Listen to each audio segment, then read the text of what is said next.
Whoever is not against us is for us. In the hurried flow of life, there is a gentle and profound teaching from the Lord Jesus, like a whisper to our souls. Whoever is not against us is for us. This teaching is not a political strategy, but a wide-open embrace of love and tolerance.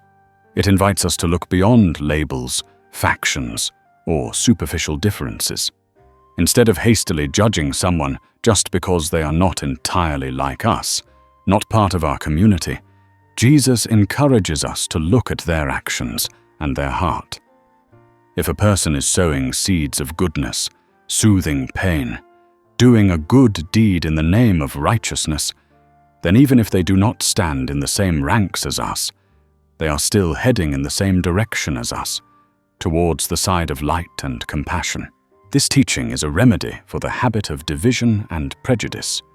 It reminds us that the kingdom of heaven is not built with walls, but with bridges of empathy.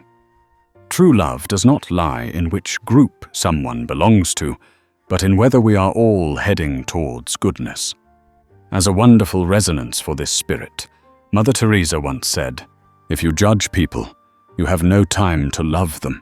May we have a heart large enough to recognize our companions on the path of goodness, even if they bear different names, so that together we can make this world a warmer place. Continuing this warm and thoughtful stream of emotion, let us explore together the treasure of wisdom hidden behind this seemingly simple teaching. The word of Jesus is not just a sentence, but a map for the soul, leading us through the labyrinths of prejudice and judgment. Each philosophy drawn from it is a clear stream, washing away doubts and nurturing a garden of tolerance in each person's heart. Here are the profound philosophies illuminated by the teaching. Whoever is not against us is for us. Before we begin, we kindly invite you to take a moment to subscribe to our channel to help spread this valuable content to your family and friends. We thank you, and now we invite you to listen. 1. Good deeds are more important than titles. The focus of the spiritual life is not on what organization you belong to, what title you carry, but on the values you serve and the actions you perform. A good deed has value in itself, regardless of who performs it. One afternoon, as Jesus and his apostles were passing through a small village near Capernaum, Peter ran to him, his face somewhat displeased. "Teacher, I just saw a man who is not of our group casting out demons in your name. I stopped him because he does not follow us." Jesus looked at Peter, his eyes gentle but firm. "Peter, do not stop him. For if a man can perform a miracle in my name, he can hardly speak ill of me right after. You see, it is not our name that heals the sick, but the power of God working through faith. That man is not against us, which means he is on the side of good. That is what matters. 2. A spirit of tolerance is the foundation of true unity. Unity does not mean that everyone must be identical, think the same, and act the same. True unity comes from respecting differences while sharing a common noble purpose of love and truth. When the apostles were arguing about who was the greatest in the group, Jesus called a child over and placed it in their midst. He said, "Whoever welcomes one such child in my name welcomes me." John, still pondering the story of the man casting out demons, asked, "But teacher, what if someone else also welcomes children, also preaches about compassion, but is not your disciple?" Jesus smiled. "John, what do you think my purpose is? For my name to be glorified, or for children to be loved? If someone is building a better world with us, they are a companion, not a rival. God's embrace is wide enough to hold all who have an upright heart. 3. Look at the fruit of the action, not the origin of the doer. A tree is judged by its fruit. An action is judged by the good results it brings. Do not let prejudice about a person's origin, background, or past obscure the good things they are doing in the present.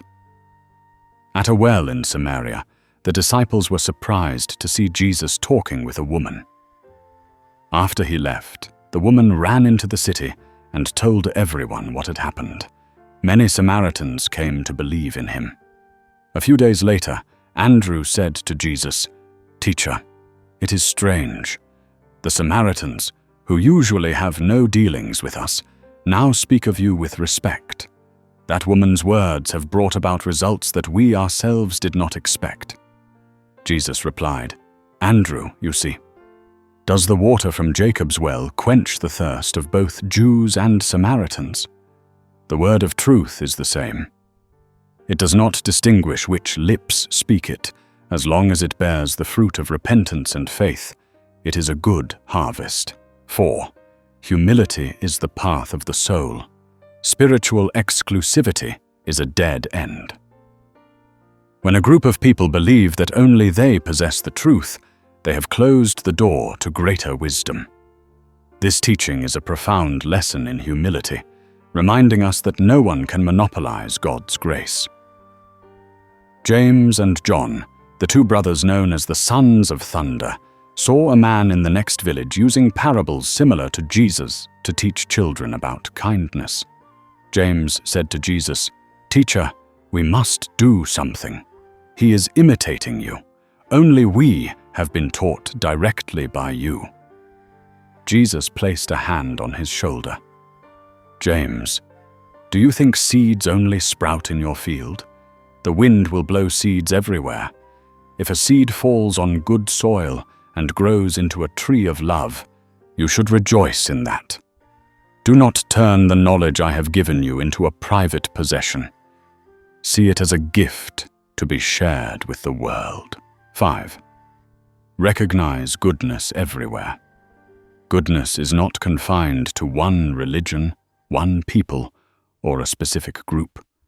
It is a universal language of the universe, and anyone can become its spokesperson, whether they are conscious of it or not.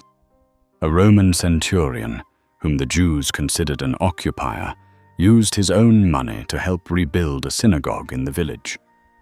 Matthew, who was once a tax collector, said to Jesus, "Teacher, this centurion's action is hard to understand. He does not believe in our God, yet he builds a house for us to worship in." Jesus looked towards the distant Roman camp and said, "Matthew, do you see the sun? It shines on the righteous and the unrighteous alike. Do you see the rain? It falls on the fields of both Jews and Romans. The goodness of God is the same. It can touch and act through anyone with an open heart, no matter what name they call him." 6. A common purpose creates invisible bridges. When two people aim for the same good goal, a bond, a wordless alliance, is naturally formed between them. This teaching encourages us to seek common purposes, to build bridges instead of digging deeper trenches. On the way to Jerusalem, Jesus and his disciples met a group of people clearing a road that had been blocked by a landslide. They were not his followers. Thomas asked curiously, "Teacher, why are they working so hard? This road doesn't belong to them." Jesus pointed ahead. "Thomas, we are walking on this road to get to Jerusalem. They are also making this road better for us and for many others. Though they do not walk with us, they are clearing the way for us. Their actions support our journey. They are our silent companions." 7. Silence is not always opposition. Sometimes a person who does not speak out in protest is not indifferent. They may be quietly observing, reflecting, or even agreeing in their heart. Do not be quick to interpret silence as hostility. A Pharisee named Nicodemus used to visit Jesus at night. The disciples wondered why he did not follow the teacher openly. Judas Iscariot said, "He is afraid." A man who does not dare to stand up for the teacher in broad daylight is also against the teacher. Jesus shook his head.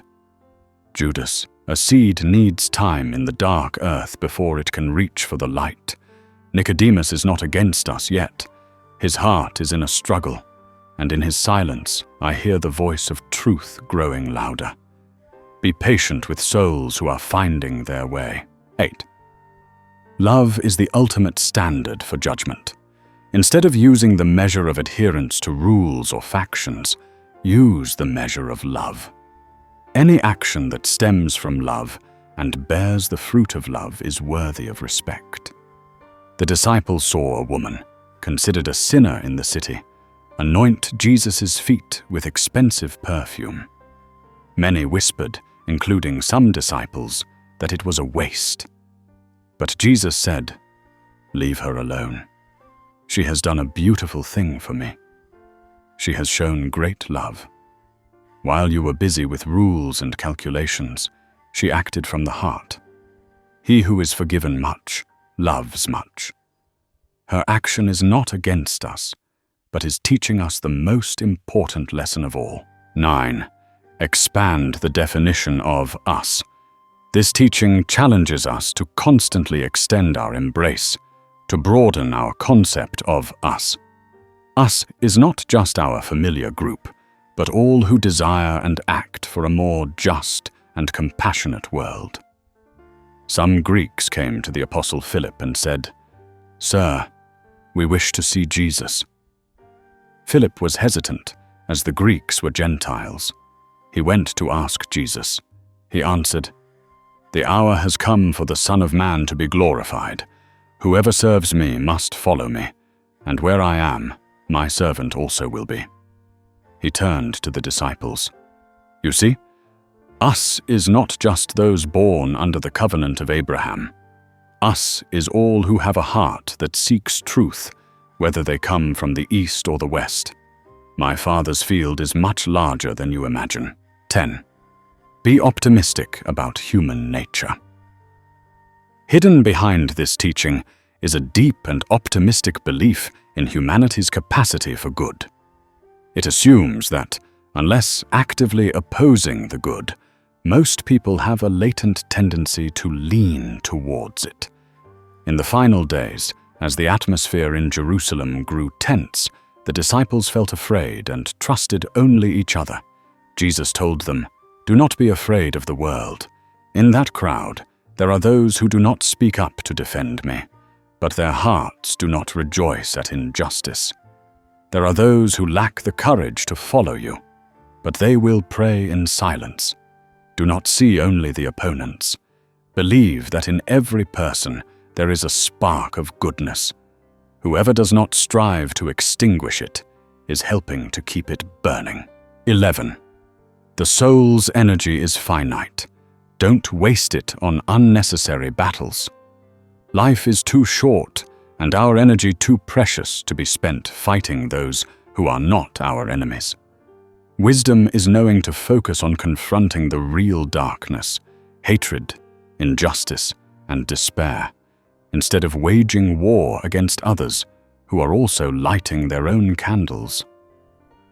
In a crowded market, the disciples saw a group of John the Baptist's followers preaching repentance. Peter felt annoyed. "Teacher, they don't speak of the kingdom of heaven like we do. Their words are full of harshness. Should we tell the people that our message is the complete one?" Jesus, who was observing a potter, picked up a pot and said, "Peter, this potter uses fire to harden his products. John's fire is firing up hardened hearts to make them ready for something new. Our energy is for pouring the water of love into the pots that are ready, not for extinguishing other kilns. As long as they are shattering complacency, they are helping us." 12. Neutrality can be fertile ground for seeds to sprout. A person who has not yet taken your side does not mean they will remain neutral forever or become an enemy. Neutrality is often a space for consideration, a soul field being tilled. Be patient, for it is in that very place that the seed of truth may be quietly taking root. When Jesus was teaching in a rural area, a wealthy landowner stood watching from a distance, neither approaching nor leaving. Simon the Zealot, who had a fiery personality, said, "That man seems suspicious of us. He doesn't oppose, but he doesn't support either. What a weak attitude." Jesus replied, "Simon, do not be quick to judge a farmer who is watching the sky. He is not being weak, he is checking the weather. That man's heart is the same. He is observing, reflecting, waiting for a sign. His silence is not a rejection, but a preparation. Just keep sowing seeds. The wind will carry a few to his land." 13. Assuming goodness is an act of faith. Instead of defaulting to suspicion and looking for faults in others, practice a deeper faith. Assume there is a good intention behind their actions until proven otherwise. This is a generosity of spirit that opens doors for dialogue instead of slamming them shut. An Egyptian physician came to Judea and healed many people with herbs, without ever mentioning the God of Israel. Nathanael, who always had an analytical mind, said to Jesus, "Teacher, he heals, but not in your name or God's. Is that pleasing to the Father in heaven?"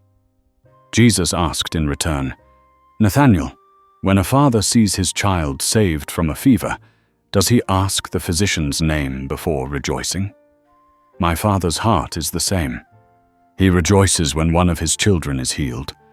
Believe that the physician's compassion is also a reflection of God's infinite mercy, even if he does not yet realize it." 14.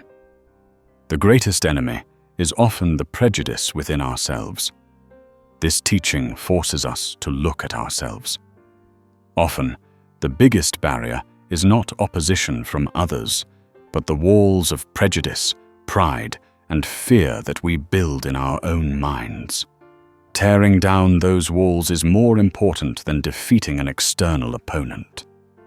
As they passed a Greek school, the disciples heard a philosopher lecturing on the logos, reason the word, a divine principle that creates cosmic order. John said, "His words sound lofty but empty, for he does not know that the Word made flesh is you, teacher." Jesus stopped, listened for a moment, and then said, "John, he is fumbling in a dark room for a door, and he has touched the wall where the door is. Instead of criticizing him for not seeing the door, why don't you rejoice that he is in the right room? The enemy of light is not the one searching for light in the darkness, but the one who locks himself in a room and insists there is no light at all." 15. The ripple effect of good. A kind act, however small and done by anyone, creates endlessly spreading ripples. These ripples will reach shores we never expected and will ultimately benefit our own mission. A merchant from a distant land, passing through the village of Bethany, left a bag of money to help the widows. He was not a disciple. Judas Iscariot, the keeper of the group's money bag, remarked, "It was a good deed, but it would have been better if he had given the money to us to distribute, so that the teacher's name would be glorified." Jesus replied, "Judas, when a man plants an apple seed, do you demand that the tree bear the planter's name? The tree simply grows and gives sweet fruit to everyone. Goodness is the same. It has a life of its own. Thanks to that bag of money, a widow will have enough bread to eat. Her child will not cry from hunger, and tonight there will be more peace in the village. That peace is good soil for my word to grow in." 16. Truth is not a property to be owned, but a river to be shared.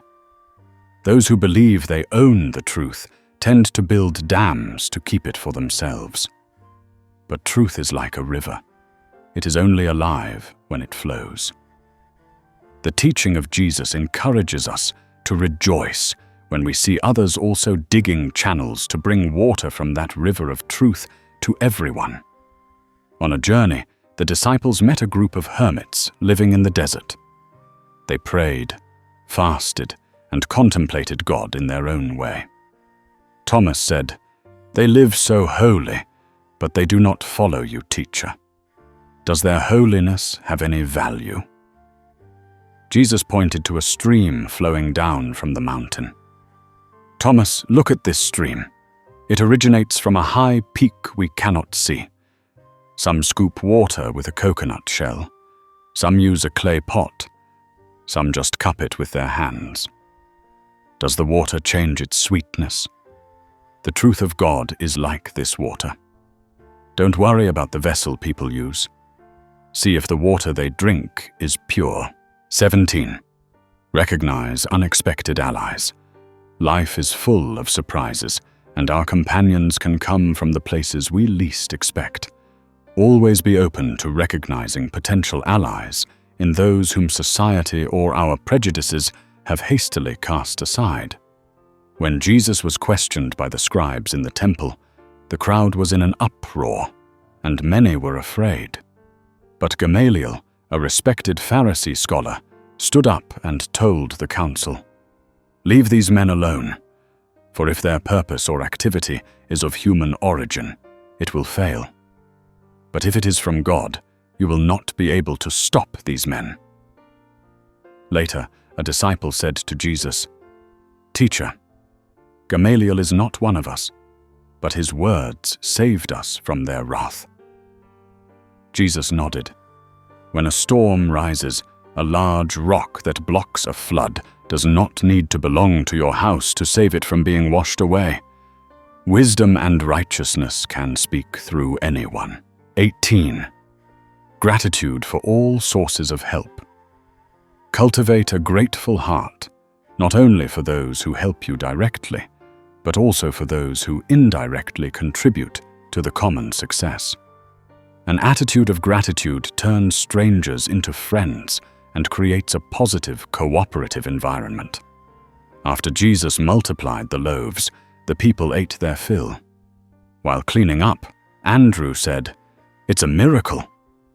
But teacher, I saw some people from the next village who didn't come to hear you preach, bring drinking water for the crowd."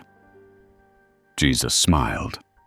"Andrew, the one who serves the food and the one who brings the water, who is more important? The feast would not be complete without either. They did not come for my word, but they came out of compassion for people. That compassion completed our miracle today. Silently thank them, for they have served my Father's guests." 19. The mission is more important than the messenger. The core issue is that the mission to spread love and truth must be accomplished. Who carries out that mission is secondary. An excessive attachment to the role of messenger can lead to jealousy and obscure the noblest goal. When the disciples returned from their preaching tour, they joyfully recounted their deeds. But James added, "In one village, a woman retold your parable of the Good Samaritan and advised the villagers to live in love. She did a very good job, but she is, after all, just a woman and was not sent by you." Jesus looked at him. "James, when you plant a seed, do you command it to sprout only in your presence? Our mission is to green the desert with love. If a woman, a child, or even a Roman soldier is helping us plant a tree, they are doing the work of the kingdom. Rejoice that the mission is being accomplished." 20. Break the cycle of judgment. The habit of judging others is a downward spiral. This teaching is an escape route. By actively looking for the good in others, we break the negative cycle of criticism and open up a new cycle of encouragement and empathy. A tax collector named Zacchaeus, shunned by all of Jericho, climbed a sycamore tree to see Jesus. People whispered, How can that sinner want to see a holy man?" But Jesus came to the base of the tree and called him. After a meal at Zacchaeus' house, he decided to change his life. That evening, a disciple asked, "Teacher, why did you go to the house of a man whom everyone is against?" Jesus replied, "Because the whole city was against him, I wanted to let him know that there was one person who was not. Sometimes, to save a person from drowning in the world's judgment, you just need to throw them a rope of acceptance. Whoever does not join the world in pushing others down is joining me in pulling them up." Before we continue with today's journey of discovery, we would greatly appreciate it if you could take a moment to leave a comment and share your feelings. If you found this content valuable, please don't forget to hit the share button to spread these positive vibes to your friends and family. And now, let's get back to the program. 21. Freedom from the burden of control. Trying to control everything, to control who gets to do good, who gets to speak truth, is a tiring and futile burden. This teaching frees us from the role of spiritual police, allowing us to focus on perfecting ourselves and trusting in God's work in the world. The disciples saw the village children preaching, innocently imitating Jesus' words. Peter laughed and said, "Teacher, they don't understand any of the deep things you teach." Jesus also smiled. "Peter, we sow large seeds, but there are small birds that also help spread those seeds far and wide. You don't need to control the flight path of every bird. Just trust that a few seeds they carry will fall in the right place. Their innocence is sometimes the most effective messenger." 22. Recognize the diversity of paths. There are many paths to the mountaintop. The fact that someone is on a different path does not mean they are going in the wrong direction. This teaching encourages a deep respect for the diversity of spiritual journeys, as long as they all lead towards the summit of truth and love. A group of men from the East, astrologers, came to find Jesus when he was an infant. They were not Jews. They did not know the scriptures. They followed a star. Many years later, recounting this story, a disciple asked, "Why did the Father guide them with a star, a pagan method?" Jesus replied, "Because my Father speaks to each person in their own language. To fishermen, he speaks of nets and fish. To farmers, he speaks of seeds. And to astrologers, he speaks through the stars. The path may be different, but the star and his word both point in the same direction." 23. The power of silent encouragement. Not all support needs to be shouted aloud. Sometimes the strongest support is not joining the criticizing crowd, maintaining a benevolent silence, creating a safe space for good to exist and grow. When Jesus healed a blind man on the Sabbath, the Pharisees were angry and questioned his parents. They were afraid and only answered, "He is of age. Ask him." Later, the disciples criticized their cowardice. But Jesus said, in a storm of accusations, the fact that they did not add a lie against their son was an act of courage. They did not loudly support me, but they also did not oppose the miracle their son received. Their silence protected the truth. 24. Shift from who to be against to what to be for. This philosophy reorients our entire mindset. Instead of defining ourselves and our group by identifying an enemy to oppose, let's define who we are based on the positive values we collectively support: peace, justice, compassion, truth. After Jesus dispersed a crowd that was about to stone an adulterous woman, the disciples were elated at their teacher's victory over his opponents. But Jesus seemed thoughtful. He said, Our joy today is not that I defeated them. The real joy is that mercy has won. Don't focus on those who left. Focus on the woman who was saved. Our life is not a series of battles against others, but a series of opportunities to support life and human dignity. 25. Every soul is a universe. Understand that every person is a complex world with their own struggles, beliefs, and journeys. The fact that they are not perfectly in tune with us does not mean they are wrong, but simply that their universe is operating on a different orbit. Respect begins with acknowledging that complexity. A rich young man came to Jesus, but then went away sad, because he could not give up his possessions.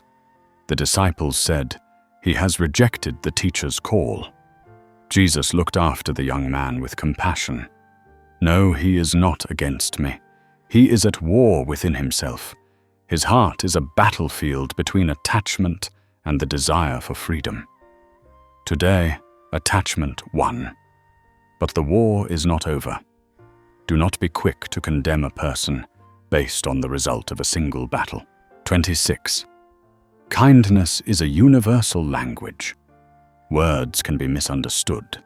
Cultures can create barriers, but an act of kindness can be understood anywhere.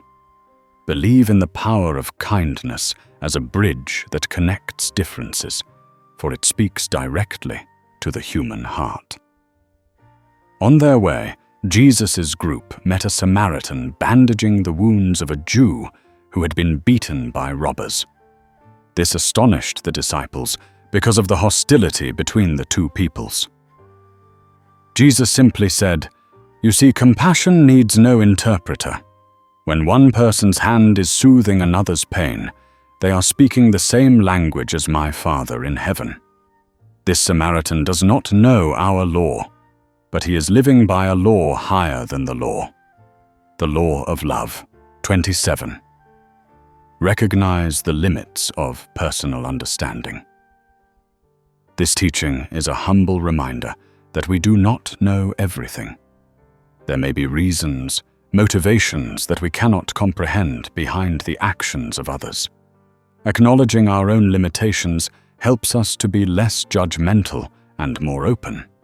The Apostle Bartholomew, a man eager to learn, wondered about those who worshipped God on Mount Gerizim instead of in the Jerusalem temple.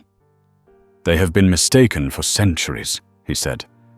Jesus replied, "Bartholomew, you see the mountain, but do you see the heart of the person praying on it?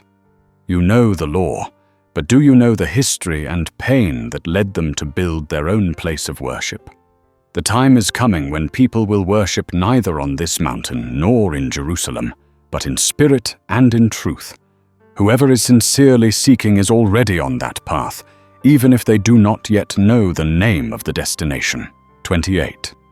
Shared joy in the triumph of good.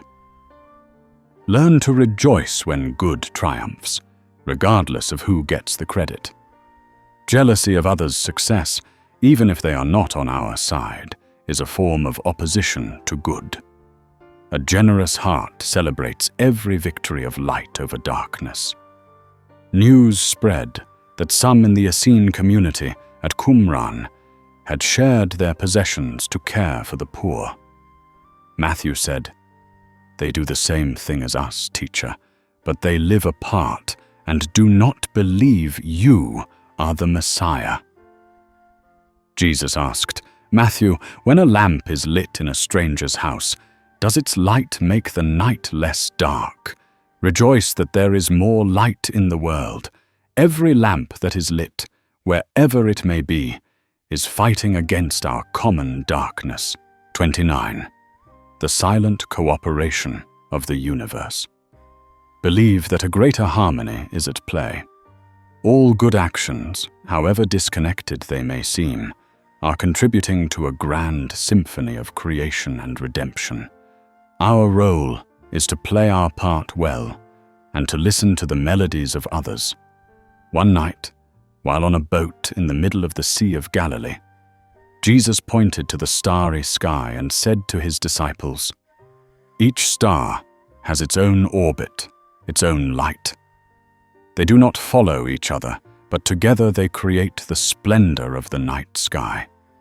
Many souls are the same. They follow the light that God has placed in their hearts.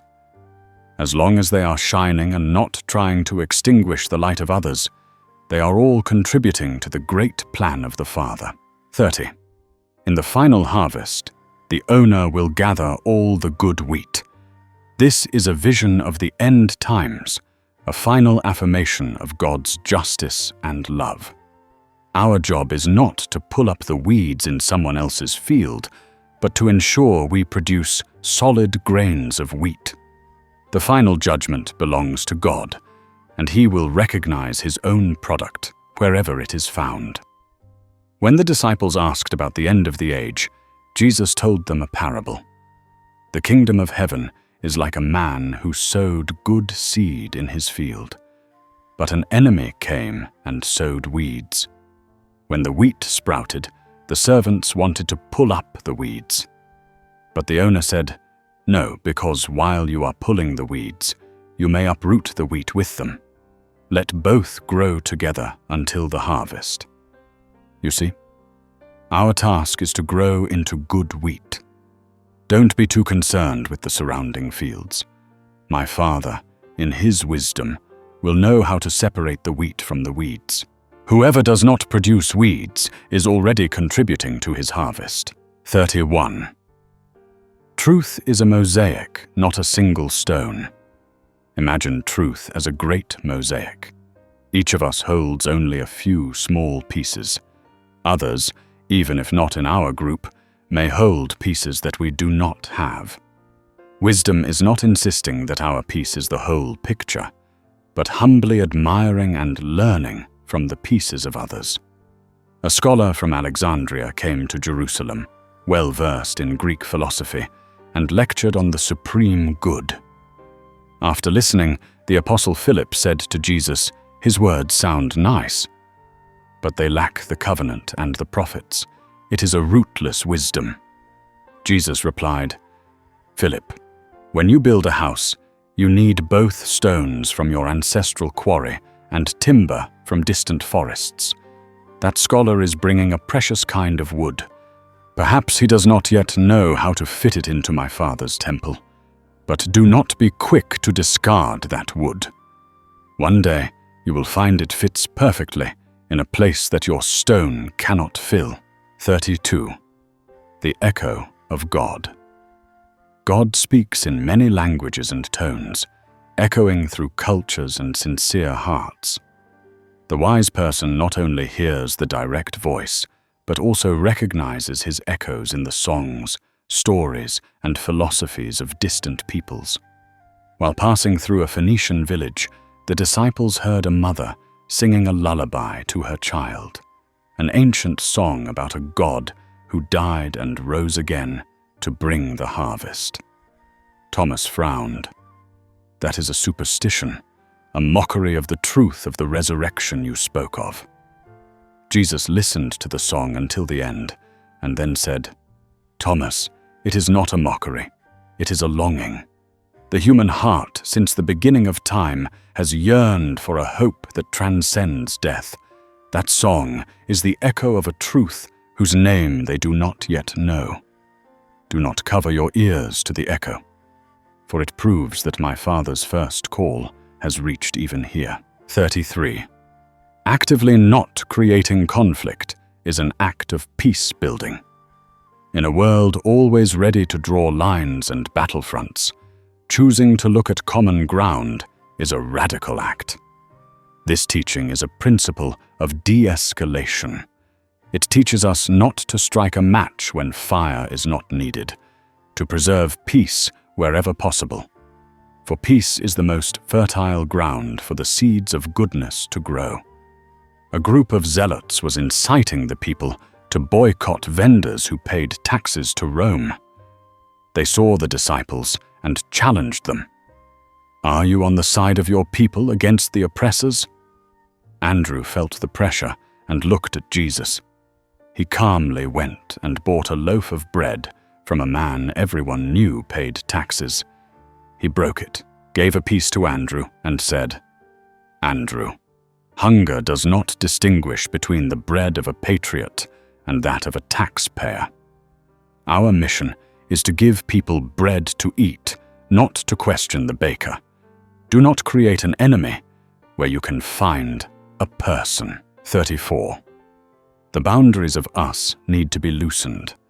The concept of us should not be a closed circle protected by sturdy walls. It should be like the edge of a tent in the desert, always able to be expanded to welcome more weary travelers seeking shade and water, as long as they too long for peace. As the crowd following Jesus grew larger, James said to him, "Teacher, many who follow us are just curious or hoping for a healing, not truly understanding your words. Perhaps we should have clearer rules to define who truly belongs to us." Jesus pointed to the crowd. "James, see that mother holding her feverish child. Us, to her right now, is anyone who can offer hope. See that young man listening with longing eyes. Us, to him, is where the true word is. Don't worry about drawing circles. Worry about digging a well deep enough for everyone to come and draw water." 35. Liberation from the burden of judgment. Constantly judging others is a burden that wearies and hardens our souls. This teaching is a liberation. It allows us to cast off the role of an unappointed judge, so our souls can be light, serene, and focused on what is more important: practicing mercy. On their way, the group met a man meditating under a fig tree, a practice not common in Judaism. Simon the Zealot whispered, "Another lazy person, just sitting there, doing nothing." Jesus sat down a short distance away, also in silence. A long while later, he said to his disciples, "While you were busy judging his actions, he was busy tending the garden of his soul. You see him doing nothing, but I see him pulling out the weeds of anger and anxiety." The burden of judging others is heavier than a millstone. Put it down so you can walk more lightly. 36. Empower. Don't overpower. When you see someone doing good, instead of trying to control or replace them so the credit goes to you, find a way to empower them. Support can be as simple as a word of encouragement, a recognition, or non-interference to let them act freely. A woman named Lydia in the city of Philippi used her home as a meeting place for believers in God, although she was not an apostle or a preacher. Some in Peter's group felt she had overstepped her role. But when Peter heard the news, remembering the teacher's words, he sent her a message. "May the peace of God be with you, and all who gather in your house. What you are doing is a pillar for the community." He explained to those who questioned, "The teacher taught us not to extinguish another's lamp. Today we learn one more thing. If possible, add more oil to that lamp." 37. The wisdom of action surpasses the wisdom of words. People can argue endlessly about theology, doctrine, and rules. But an act of love is an undeniable truth. This teaching places the value of practical action above theoretical debates. During a heated debate between the disciples and a group of Pharisees about ritual hand-washing, a leper came and begged Jesus to heal him. He touched the man and healed him. The debate immediately fell silent. Afterward, Jesus said to his disciples, "They can argue about the cleanliness of hands, but an act of mercy can cleanse an entire life.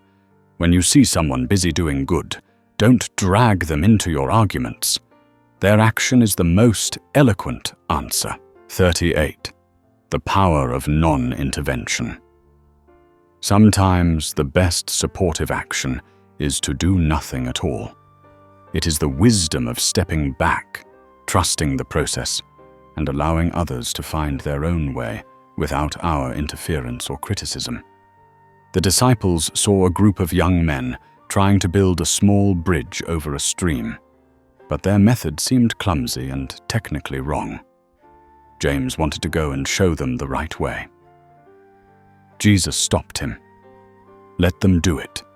The bridge may not be perfect, but in the process of building it, they are learning to work together, learning from their mistakes. If you go and do it for them, they will have a better bridge, but they will lose a valuable lesson. The fact that they are not fighting the stream, but trying to cross it, is already a worthy act. 39. The common good is one's own good. Any action that contributes to the well-being, justice, and goodness of the community, the common good, also indirectly benefits our mission. A healthier society is better soil for the seed of the kingdom of heaven to grow. The Roman authorities ordered the villages to clean their drainage systems to prevent disease. Many Jews were unhappy, considering it forced labor for the occupiers. But Jesus told his disciples, "Go and do it. A clean road and a pure water source will protect the health of our followers' children, as well as the children of the Roman soldiers. Whoever is making this world a safer and healthier place to live is serving my Father's plan, whether they know it or not." 40. See others through the lens of their potential. Instead of judging a person based on their present or past, look at them through the lens of what they could become. When you believe in a person's good potential, you are giving them the power to realize that potential. The Samaritan woman at the well had a complicated past. The disciples saw only a sinner. But Jesus saw a potential evangelist. He did not judge her, but spoke with her and awakened in her a thirst for living water. After that encounter, she became the first person to proclaim him to her entire city. Jesus later told his disciples, "You see a thorn bush by the roadside. I see a tree that can blossom if it is cared for. Whoever is not actively doing evil still has the potential to do good." Before we continue with today's journey of discovery, we would greatly appreciate it if you could take a moment to leave a comment and share your feelings. If you found this content valuable, please don't forget to hit the share button to spread these positive vibes to your friends and family. And now, let's get back to the program. 41. Respect the individual journey. Each person has their own pace and path of spiritual development. This teaching is a reminder to respect the journey of others, without pushing, coppering, or imposing. Trust that God is working in them in his own way and time. Mary and Martha were two sisters, but had very different ways of showing their love for the teacher. Martha was busy serving, while Mary just sat at Jesus' feet, listening to his words. Martha complained. Jesus did not rebuke Martha, but he defended Mary's choice. "Martha, you are worried about many things, but only one thing is needed. Mary has chosen what is better. Do not try to make your sister a copy of yourself. Each person has their own way of drawing near to the Father. Whoever does not oppose my presence is supporting me in their own way." 42. The door is never completely closed. For those who have not yet sided with us, consider the door still ajar, never slammed shut. A word, an event, an act of kindness might be the gentle breeze needed to push that door open someday in the future. After Jesus healed 10 lepers, only one, a Samaritan, returned to give thanks. The disciples were disappointed in the other 9. But Jesus said, "One has returned to praise God. As for the other 9, they have been healed. That healing is a seed I have sown in their lives. Today they have not returned, but the seed is still there. Who knows? Tomorrow it may sprout." Do not be quick to condemn those who have not yet learned to say thank you. 43. The healing power of recognition. Sometimes, all a person needs is recognition for their good efforts, however small. That recognition can be the motivation for them to continue and do greater things. Refusing to recognize them simply because they are not one of us is an act of extinguishing a budding flame. A poor widow put 2 small copper coins into the temple treasury, much less than the rich. The disciples might not have noticed, but Jesus called them over and said, "This poor widow has put in more than all the others. They all gave out of their wealth, but she, out of her poverty, put in everything she had." He recognized an act that the world might despise. He taught that value lies not in quantity, but in the heart. Though the widow was not an orator or a miracle worker, her action supported the temple in the most powerful way.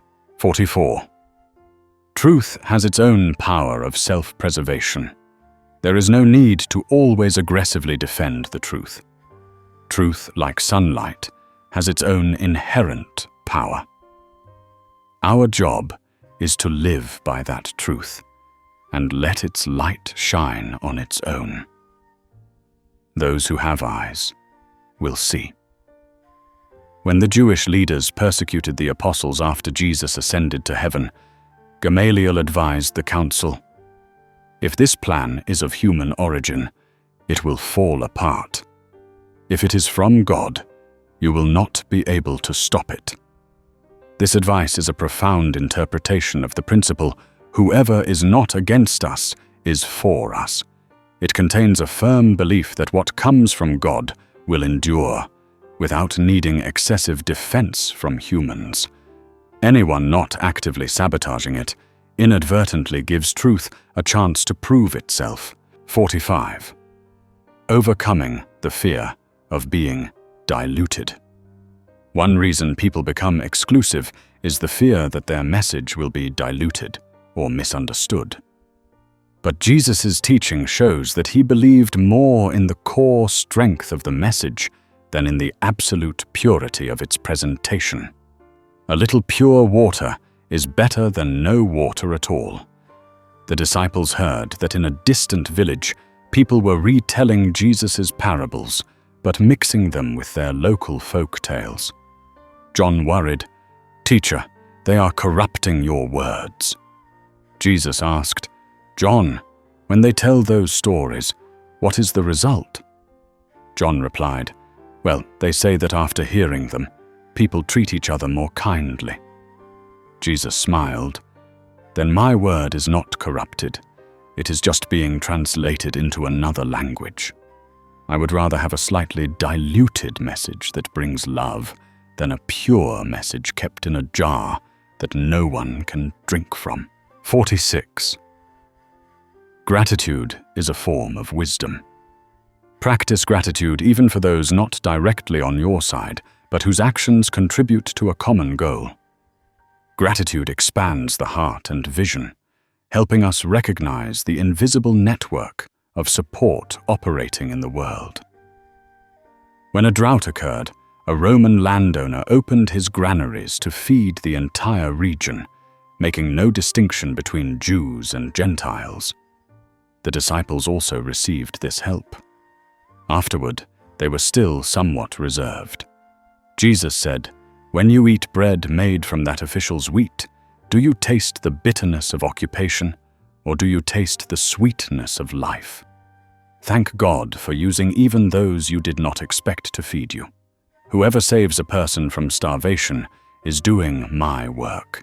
47. Love is the gravitational force of the spiritual universe. Believe that love has its own inherent attraction, just as the sun keeps the planets in orbit, not with chains but with gravity.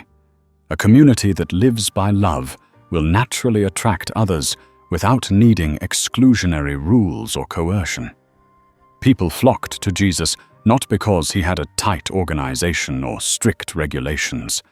They came because they felt unconditional love and acceptance. Once the disciples tried to turn away mothers bringing their children to him. Jesus rebuked them. "Let the little children come to me, and do not hinder them, for the kingdom of heaven belongs to such as these." He taught that the gravitational force of the kingdom is love, and anyone not actively pushing others away from that love is a supporter. 48. Recognize the work in progress. See every person and every community as a work in progress. They may not be perfect, there may be a lot of scaffolding and dust, but don't be quick to judge the entire structure based on its current appearance. Be patient to see what the great architect is building. A group of people had just abandoned their old lifestyle to follow Jesus' teachings, but they still held on to some habits considered worldly. The more rigid disciples felt uncomfortable. Jesus told them a parable. When a man starts building a house, first there is a pit full of mud. Then comes the rough foundation. It doesn't look like a house. Do you criticize the builder at that point? Give them time. My Father is a patient builder. For anyone who has allowed him to start digging the foundation in their life, do not discourage them. 49. The universal call to goodness. The invitation to live well and do good is not exclusive to one religion or group. It is a call engraved deep in every human heart. This teaching is a recognition and celebration of that universal call. When facing judgment from Pilate, a Roman, Jesus said, "Everyone on the side of truth listens to me." This is a stunning assertion. He did not say, "Whoever is a Jew listens to me," or "Whoever follows my disciples listens to me." He opened a circle that includes all who, regardless of origin, love the truth. Pilate may not have understood, but the invitation was made. Whoever does not actively side with falsehood still has a chance to hear the voice of truth. 50. All rivers flow to one sea. This is the ultimate philosophy, a panoramic view from above.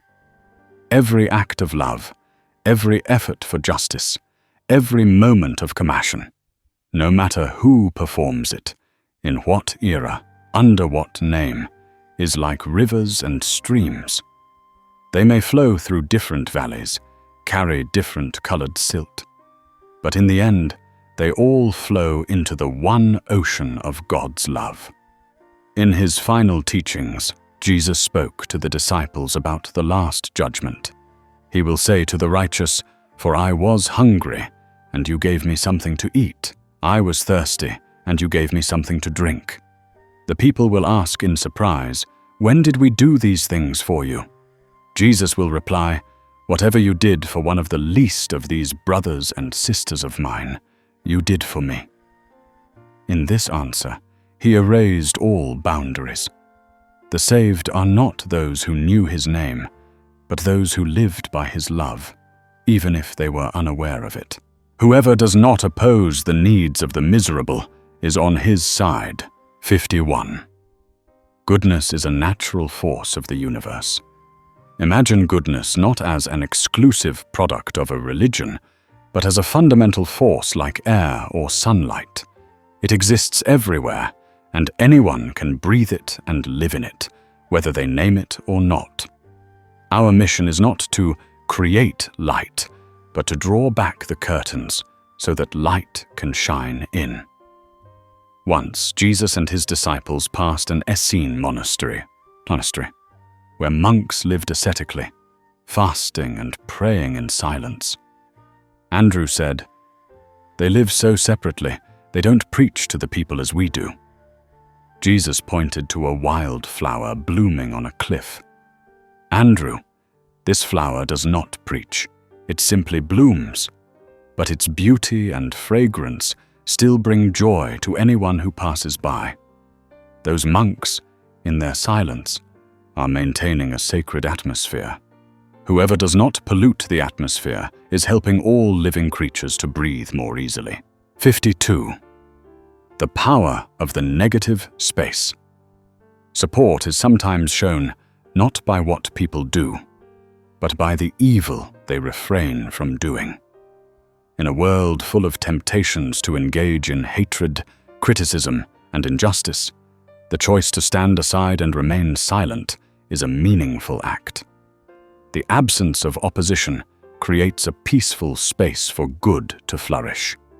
When the agitated crowd demanded Jesus' crucifixion, Pilate repeatedly declared, "I find no basis for a charge against this man."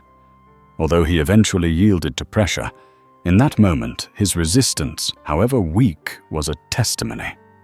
Later, reflecting on it, John said, "Pilate was a coward." Jesus, in an appearance, might have said to him in thought, "John, don't just look at the final act. Look also at the space of hesitation. In a world where everyone rushes to condemn, a moment of unwillingness to condemn is a support for innocence." 53. The ecosystem of kindness. No good deed is an island. Every action, no matter who performs it, contributes to improving the overall spiritual ecosystem. A courageous act by a stranger can reduce fear in a community, making our message of hope more easily received. The disciples had difficulty preaching in a city known for its greed. But then a local tax collector, not one of their followers, publicly returned money to those he had cheated. This act caused a stir. Immediately after, people began to open up to the message of repentance. Matthew, who was once a tax collector, said, "His action paved the way for us. He plowed a furrow that we could not plow." Jesus replied, "Indeed, whoever removes stones from the soil is helping the sower, even if they have never met." 54. Lead by attraction, not by coercion. This teaching promotes a leadership style based on the intrinsic attraction of truth and love, rather than on promotion, marketing, or recruitment strategies. Build a very bright lighthouse, and the ships seeking a way will find it on their own, without needing small boats to tow them in. People from all over flocked to hear Jesus preach.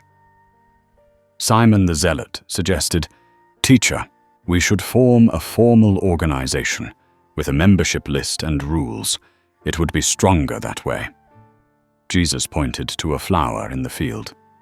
"Simon, do you see how this flower recruits bees? It has no organization, no rules for the bees. It simply exudes sweet nectar. Live a life full of the sweet nectar of love and truth, and thirsty souls will find their own way to you. Whoever does not chase away the bees is helping with pollination." 55. The wisdom of letting go. A leader's strength sometimes lies not in what they hold on to, but in what they dare to let go of. Letting go of control, letting go of the need for credit, letting go of a monopoly on truth. This letting go creates space for others to join and contribute. When the disciples argued about who had the authority to interpret the teacher's teachings on his behalf, Jesus told them a parable. A father had a large vineyard. He told his children, "Take care of this vineyard." But he did not give them a detailed map of each vine's location or a rigid watering schedule. He only taught them how to love the land. For he knew that if they loved the land, they would find the best way to make the grapes bear fruit. My Father is the same. He gives us the mission of love, not a set of rules to control others. 56. Create leaders, not just followers. By acknowledging and not opposing the good deeds of others, you are indirectly empowering them. You are turning them from passive observers into active participants in making the world a better place. The ultimate goal is to create an army of do-gooders, not a group of followers of a single leader. A carpenter in Nazareth, after hearing Jesus preach, gathered his neighbors to repair the roof of a widow's house. He did not do it in Jesus' name. The disciples questioned this. Jesus said, That carpenter did not just hear my word. He became my word in action. I do not need people who only repeat my words. I need people who turn my words into roofs for the poor. Whoever does not oppose good work is training more soldiers for the kingdom of heaven. 57. The generosity of interpretation. This is a mental discipline. When faced with a neutral or ambiguous action from someone else, actively choose the most generous and positive interpretation possible. Instead of asking, "Why did they do that?" try asking, "Is there a good intention here that I'm not seeing?" A Roman Stoic philosopher walked by and saw a slave being beaten. He did not intervene, but looked at the slave owner with a stern gaze and walked away in silence. "He did nothing," Peter said. Jesus replied, "You only see the silence, but I see a warning." His gaze may have planted a seed of shame in the master's heart, a seed that might sprout tomorrow.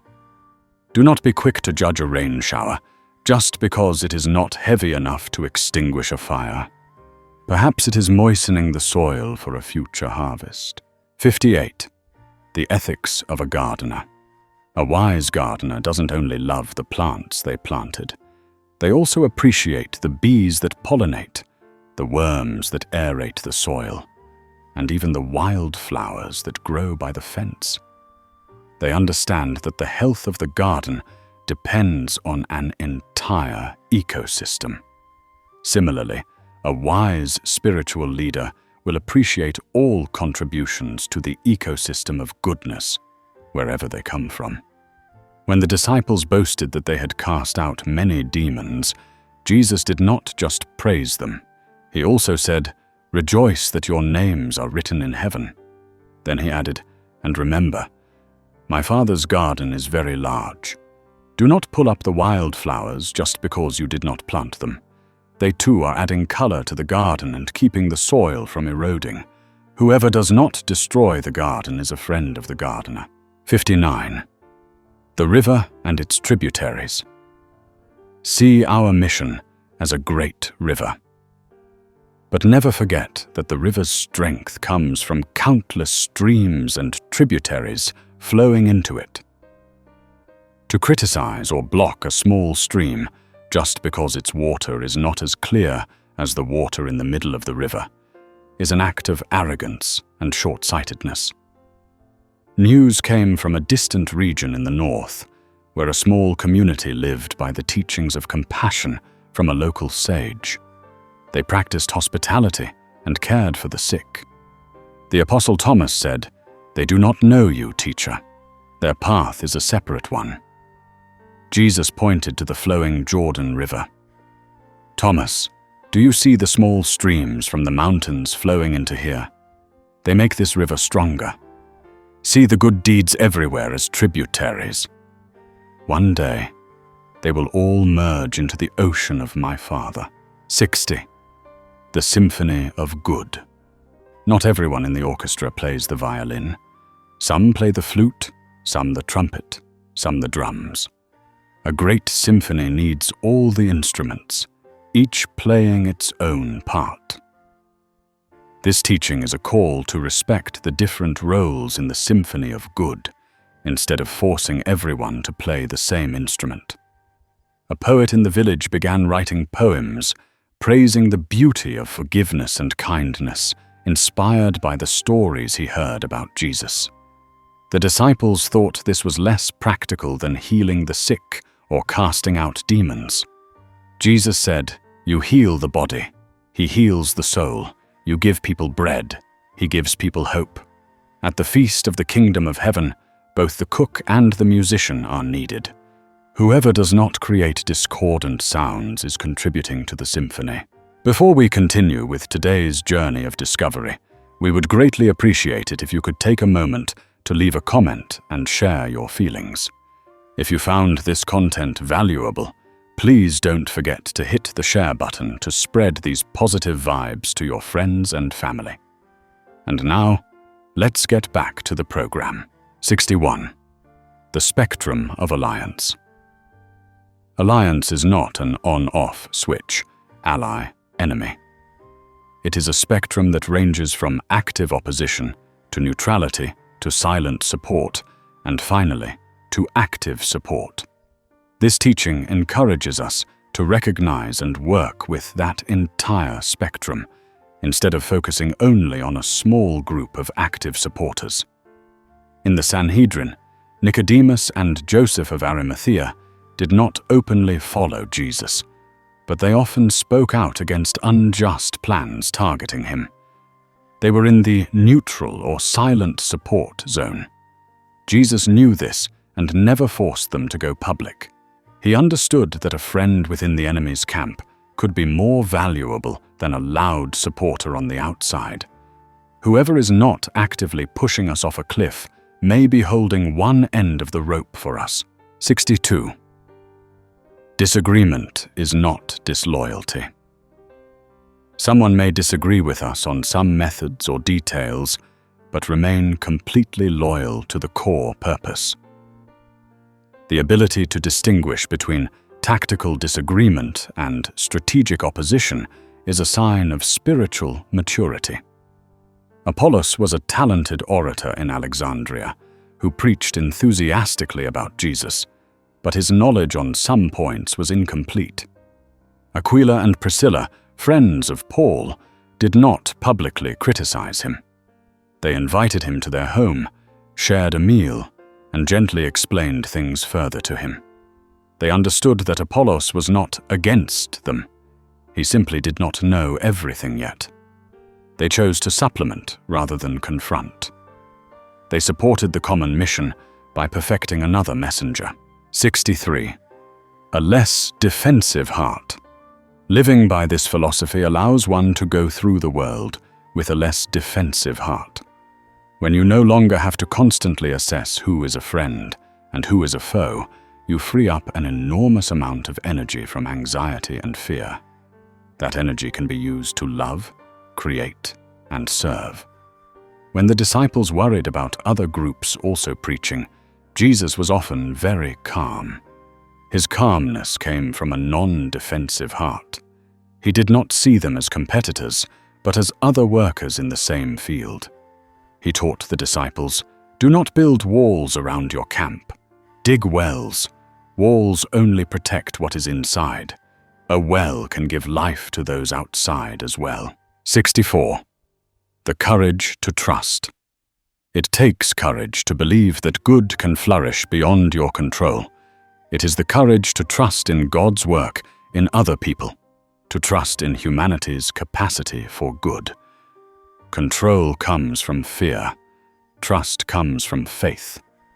A Roman centurion asked Jesus to heal his servant, saying, "I do not deserve to have you come under my roof, but just say the word, and my servant will be healed." This centurion was not of Jesus' group, but he had a faith greater than many disciples. Jesus was amazed and said, "I have not found anyone in Israel with such great faith." He praised faith that came from an outsider, teaching us that courageous faith is more valuable than loyalty out of habit. 65. Finding God in unexpected places. This is a spiritual practice. Every day, try to find the fingerprints of God in the places you least expect. In the action of someone of another faith, in the words of a child, in the workings of nature. This will train your soul to become sensitive to His universal presence. When the disciples wondered why Jesus used a Samaritan, an enemy, as the protagonist in his parable, He implied, "You look for God in the temple and in the scrolls. That is good. But I tell you, God is also present on the road from Jerusalem to Jericho, in the form of a foreigner bandaging the wounds of a stranger. Open your eyes, and you will see the kingdom of heaven everywhere." 66. A legacy of openness. In the end, what legacy do we leave behind? A well-fortified fortress that will decay over time? Or an open garden that continues to nourish and bring beauty for generations, after we are gone. This teaching is a call to build a legacy of openness, a living and growing legacy. Jesus did not leave a detailed set of laws or a rigid organizational structure. He left a few core principles like seeds and a spirit of openness. He trusted that future generations, with the guidance of the Holy Spirit, would know how to plant those seeds in the soil of their own time. He did not build a golden bird cage. He set the bird free and taught it to fly. Whoever does not try to recapture that bird is respecting his legacy. 67. The silence of God and the choice of man. Sometimes, God is silent to give humans space to choose. In that silence, those who do not side with evil, even by simply refraining from harming others, have tipped the scales toward good. When Jesus stood before Herod, he said nothing. Herod and his soldiers mocked him, but ultimately sent him back to Pilate without condemning him. Jesus' silence created a void. Herod could have harmed him more, but he did not. In the spiritual universe, failing to do an evil deed when given the opportunity is a failure for the side of darkness. Whoever does not actively participate in destruction is leaving space for life. 68. The value of imperfection. An imperfect ally is still better than no ally at all. This teaching invites us to accept help and goodwill, even when it comes from imperfect sources. Demanding absolute perfection in others before accepting them is a form of pride and will lead to isolation.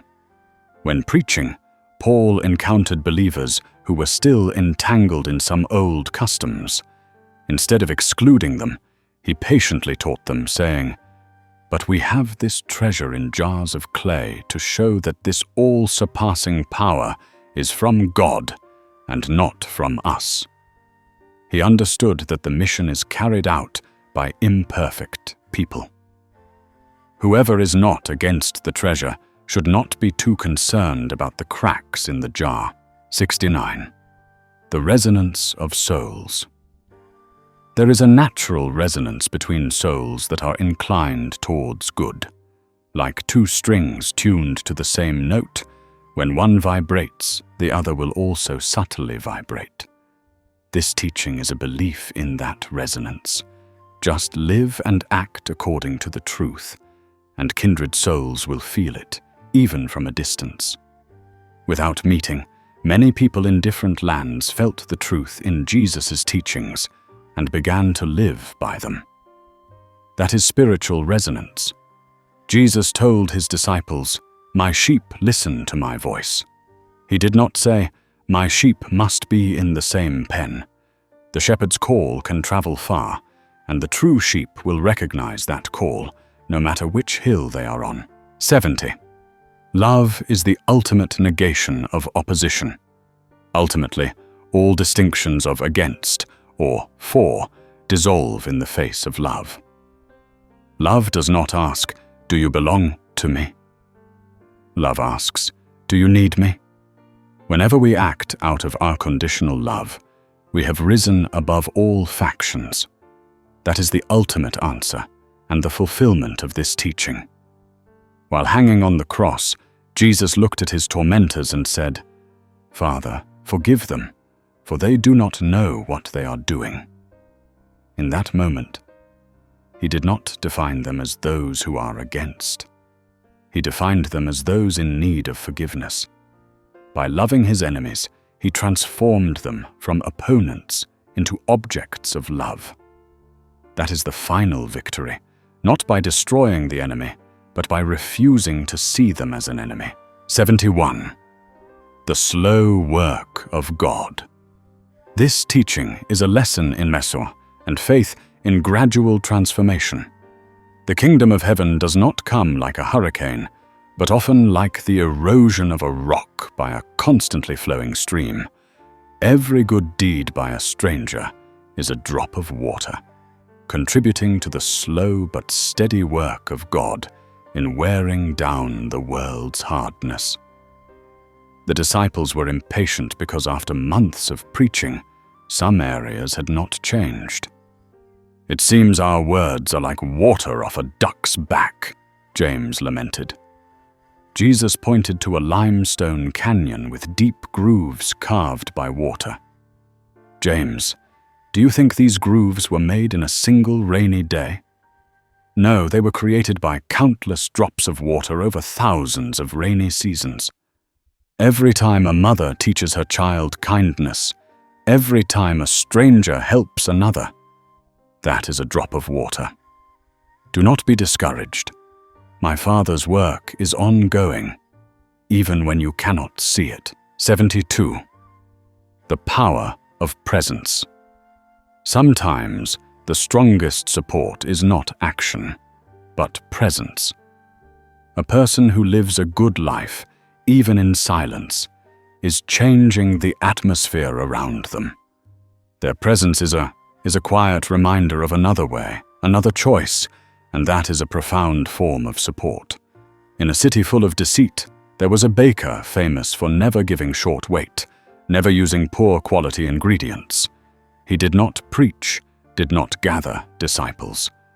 But the presence of his bakery was a silent challenge to all other forms of cheating. Jesus said to his disciples as they passed by, "This baker is a lighthouse. He doesn't need to shout, 'Follow me.' By simply existing and shining, he helps other ships find their way in the dark." 73. The catalyst effect. A neutral person, by their very presence, can sometimes act as a catalyst, allowing a positive reaction to occur between two other parties that would not have been possible without them. They do not participate directly, but their presence changes the situation. A Levite and a priest passed by without helping the man who had been robbed. But when the Samaritan stopped, the presence of the victim lying there was the catalyst for his compassion to arise. After telling this parable, Jesus might have explained further. The victim did nothing. He just lay there, in his pain. But his very existence created an opportunity for kindness to be shown. Sometimes, those who are not against us, simply by existing in their need, support us by giving us the opportunity to love. 74. Influence through questions. Instead of always providing answers, sometimes the most effective supportive action is to plant a question in someone's mind that makes them think. The right question can open a door in the mind that 1,000 sermons cannot, even if the questioner does not share our faith. A Greek philosopher asked one of the disciples, "You speak of God's forgiveness, but if a person is forgiven without changing, what is the value of that forgiveness?" The question confused the disciples, but when they presented it to Jesus, he said, "That question is a gift. It is not against us. It is helping us to delve deeper into our own truth. That philosopher, with his skepticism, is helping us sharpen our swords. Thank him." 75. Freedom from attachment to results. This teaching fosters an inner freedom, an escape from the pressure to see immediate results from our work. We do our part and trust that others elsewhere are also doing their part. The success of the mission does not depend on our efforts alone, but on the sum of all good efforts. The disciples returned from a village where they had been driven out, full of disappointment. Jesus said, "You have sown the seed. Whether it sprouts depends on the soil and the rain. Perhaps someone else will come after you, and their words will be the rain that makes your seed sprout. Just because you don't see the result doesn't mean there is no result. Whoever does not oppose the seed is supporting the sower." 76. A mindset of abundance, not scarcity. The world operates on a scarcity mindset. There is a finite pie, and if someone else gets a piece, my share is smaller. but the kingdom of heaven operates on an abundance mindset. Love, grace, truth are infinite. This teaching is an invitation to live by the abundance mindset, rejoicing when others are also enjoying and sharing God's infinite gifts. When they saw the crowd eat their fill from 5 loaves and 2 fish, the disciples were amazed. The miracle was not just in the multiplication of the bread, but in the lesson that came with it. Jesus said, "You see, when you are willing to give what you have, however little, my Father can multiply it many times over. Never fear that another's good deed will diminish your portion. In my Father's economy, the more we give away, the more we all have." 77. The end of spiritual tribalism. This is an antidote to tribalism, the tendency to trust and cooperate only with those who belong to our tribe. This teaching calls for a new identity, not based on bloodline, nationality, or religious group, but on a shared value: the aspiration for goodness. When some Jews from Jerusalem came and criticized Peter for entering the house of and eating with Gentiles like Cornelius, Peter recounted his experience with the Holy Spirit. He concluded that God does not show favoritism. The deeper lesson is, God's new tribe is not made of people with the same blood, but of people with the same heart moved by the Spirit. Whoever does not resist the prompting of the Spirit belongs to our tribe. 78. The comfort of a larger family. Realizing that you are not alone in the fight for good brings great comfort and strength. You may not know their names, you may never meet them, but all over the world, countless others are also lighting their candles. You are part of an invisible but vast family. In the dark night in the Garden of Gethsemane, when the disciples were all asleep, Jesus felt utterly alone. But perhaps, in his deep communion with the Father, he felt the support not only of angels, but also of the prayers of righteous souls everywhere, from people he had never met. He teaches us that, even in the darkest moments, whoever is not asleep in indifference is keeping watch with us. 79. Strength in fragility. An open borders policy for goodness may seem fragile and vulnerable, but its true strength lies in its ability to adapt, learn, and attract, unlike a rigid fortress that can be besieged and broken from within. The fragility of non-defense is the most powerful invitation. Jesus never carried a weapon, had no army to protect him. His fragility was a deliberate choice. He told Pilate, "My kingdom is not of this world." Once, when the disciples wanted to call down fire from heaven to destroy a Samaritan village that did not welcome them, Jesus rebuked them. He chose fragility over power. Whoever does not take advantage of our fragility is acknowledging another kind of strength, one that does not come from swords. 80. Hearing the yes behind the no. Sometimes when a person says no to our specific method, they are implicitly saying yes to their own path of seeking truth. Learn to listen for that underlying yes. It shows they are not an opponent, but a traveler on a different road. When the rich young man walked away, he said no to Jesus' invitation. But behind that no was a bigger yes to his possessions. Jesus did not condemn him. He only spoke of the difficulty for the rich to enter the kingdom. He understood that the dialogue was not over. That no was not an opposition to him, but an expression of the young man's internal state. Whoever does not say yes to us today may simply be struggling with another yes in their heart. Before we continue with today's journey of discovery, we would greatly appreciate it if you could take a moment to leave a comment and share your feelings. If you found this content valuable, please don't forget to hit the share button to spread these positive vibes to your friends and family. And now, Let's get back to the program. 81. The ecosystem of the Kingdom of Heaven values the richness of diversity over the efficiency of monoculture. According to the world's logic, having a single organization, a single command, a single method would be most efficient. But the Kingdom of Heaven does not operate like a Roman army.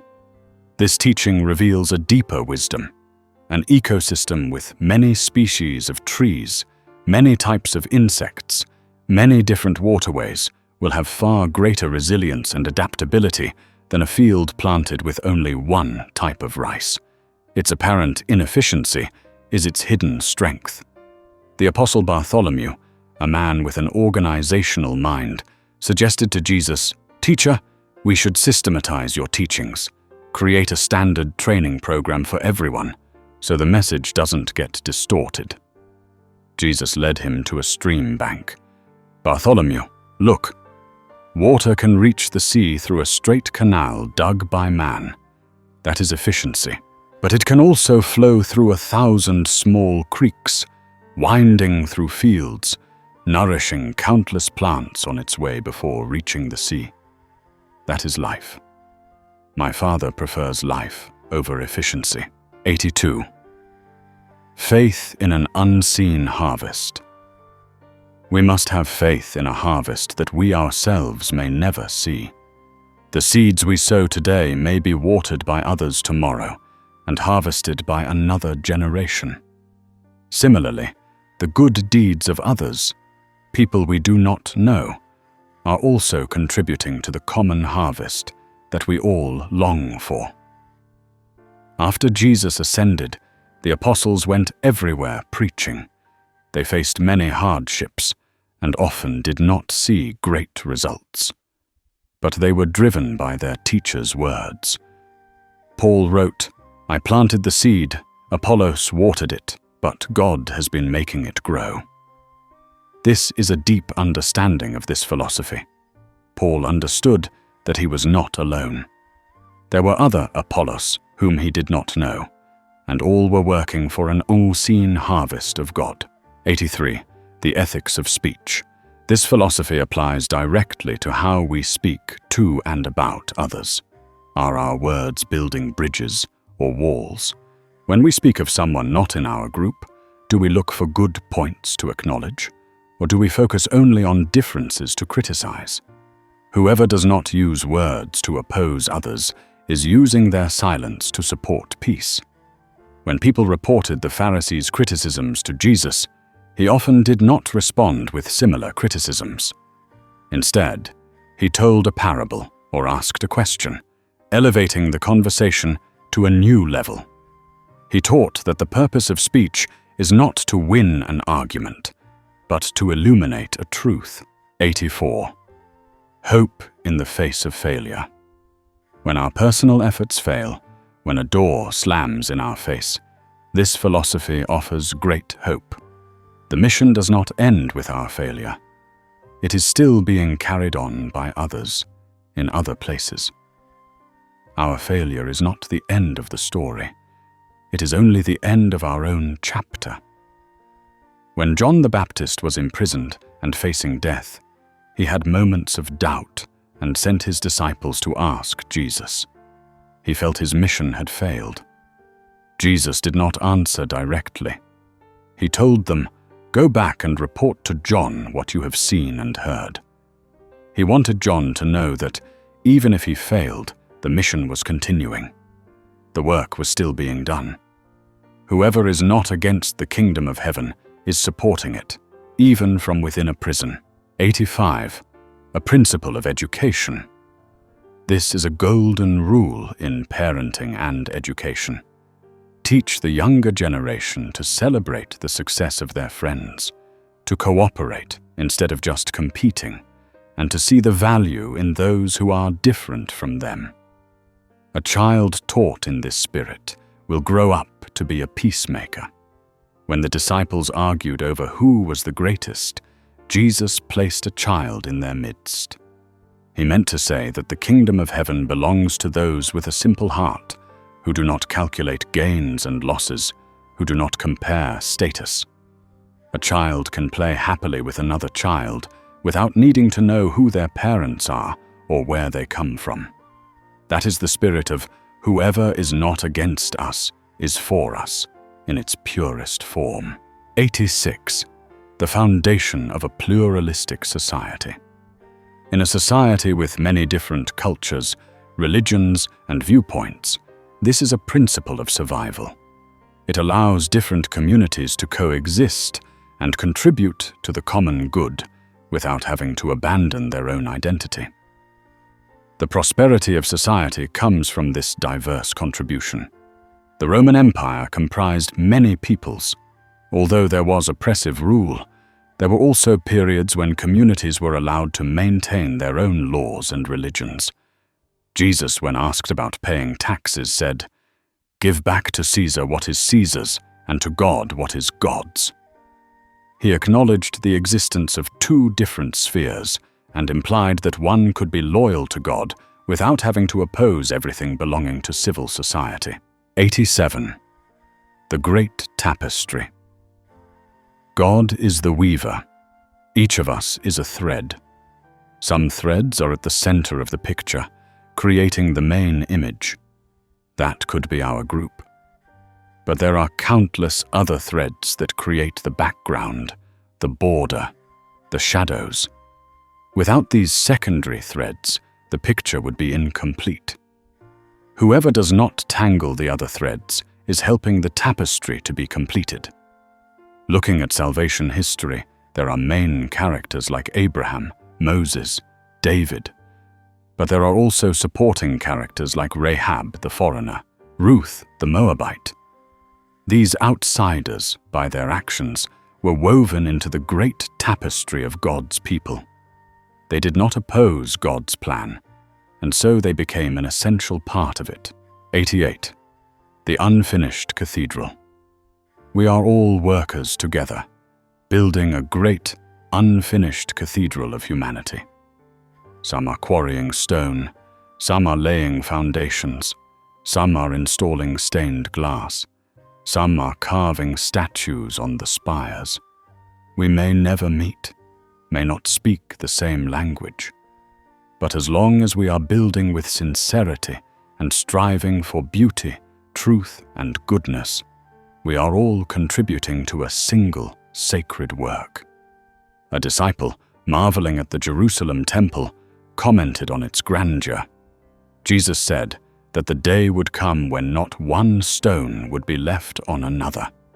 He wanted to direct their vision to another temple, a spiritual temple built of living stones, which are the souls themselves. In that temple, anyone who is chiseling their own living stone to smooth its edges and become better is a builder for God. Whoever does not destroy the work is a supporter. So our journey, a voyage through 88 perspectives of a single teaching, has come to an end. We began with a seemingly simple saying of Jesus, "Whoever is not against us is for us." And together we discovered that behind it lies a whole universe of tolerance, wisdom, and love. Through 88 philosophies, we have not just analyzed a sentence, but have undertaken a pilgrimage deep into the heart of empathy. This journey is not intended to make us wise theologians, but to make us better neighbors, more sincere friends, and kinder human beings. It invites us to shed the robe of a judge, always looking for faults, and to put on the apron of a gardener, patiently caring for every seed of goodness wherever it may sprout. It teaches us to stop building walls of division and to start building bridges of understanding. Ultimately, the 88 philosophies can be summed up in a single change, a change in perspective. To see others not through the lens of suspicion, but through the lens of potential. To see the world not as a battlefield of us versus them, but as God's unfinished project where we can all be builders. The greatest call from this program is not to memorize all 88 points. The real call is this: today, Try to apply just one of them to your life. Choose someone you once considered different and try to find one good thing about them. Choose a situation where you were about to voice criticism and try to remain silent with an open heart. Practice seeing the silent supporters around you, in your family, at work, and even among strangers. And of course, Church Audio would love to hear your story. After this long journey, which philosophy touched you most deeply? How do you plan to practice this new perspective? Please share your feelings and stories in the comments below, so that together we can build a community of listening and empathy. If the sharing throughout this video series has brought you even a little peace or a new perspective, please support us by hitting the subscribe button and the notification bell icon.